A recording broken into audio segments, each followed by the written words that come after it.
Hello everyone, আসসালামু আলাইকুম। Welcome to our YouTube channel. তোমরা সবাই কেমন আছো? আজকে আমি রান্না করব আলু দিয়ে বাইং মাছের চামড়া ভুনা। প্রথমেই আমি চুলার উপর কড়াইটা বসিয়ে দিব, তারপর গরম হয়ে দিয়ে দিব সয়াবিন তেল, পেঁয়াজ কুচি আর 2টা কাঁচামরিচ। এবার ভালোভাবে নেড়ে চেড়ে দিব বাদামি কালার হওয়া পর্যন্ত।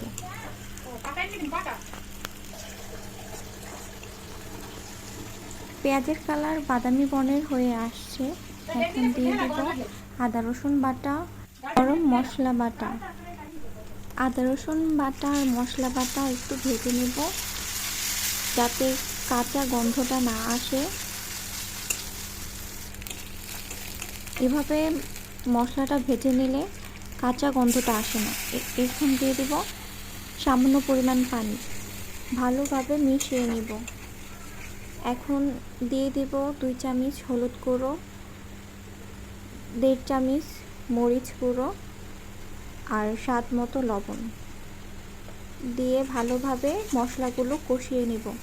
মশলাগুলো কষানো হয়ে গেছে, দেখুন মশলাগুলো থেকে তেল বের হয়েছে। এখন কেটে রাখা বাইং মাছের চামড়াগুলো দিয়ে দেব, দিয়ে ভালোভাবে কষিয়ে নেব। সবাই দেখবেন আমি যেসব রান্না করব বেশিরভাগই আলু থাকবে, কারণ আমাদের পরিবারের সবাই আলুটা পছন্দ করে। এখন ঢাকনা দিয়ে রেখে দেব 2 মিনিটের জন্য। এখন উঠিয়ে ভালোভাবে নেড়ে আলুগুলো দিয়ে দেব।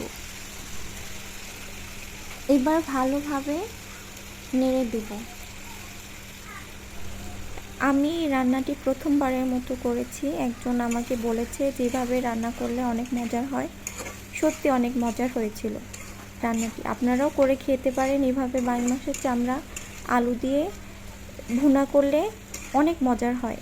এরকম ভিডিও পেতে আমার চ্যানেলটি সাবস্ক্রাইব করুন, লাইক দিন, বেল আইকনে ক্লিক করুন। এখন ঢাকনা দিয়ে ঢেকে দিব। 2 মিনিট পর এসে আবার একটু নেড়ে দিব যাতে না লেগে যায়। আমি চুলার আঁচটি লো করে রেখেছি। এখন আবার ঢাকনা দিয়ে ঢেকে দিব 5 মিনিটের জন্য।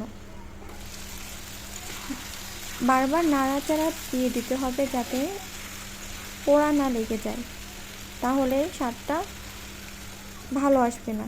এখন দিয়ে দিব পরিমাণ মতো পানি আলুগুলো সেদ্ধ হওয়ার জন্য। আমি চুলার আঁচটি মিডিয়াম করে রেখেছি। এবার ঢাকনা দিয়ে ঢেকে দেব বলক আসা পর্যন্ত।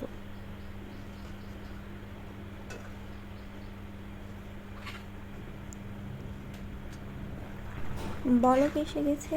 এখন ভালোভাবে নেড়ে আবার ঢাকনা দিয়ে ঢেকে দেব 10 মিনিটের জন্য। এখন দেখুন ঝোলগুলো প্রায় শুকিয়ে এসেছে আর আলুগুলো সেদ্ধ হয়ে গেছে। আমার রান্না প্রায় শেষ। এখন জিরার গুঁড়ো দিয়ে ভালোভাবে মিশিয়ে নেব।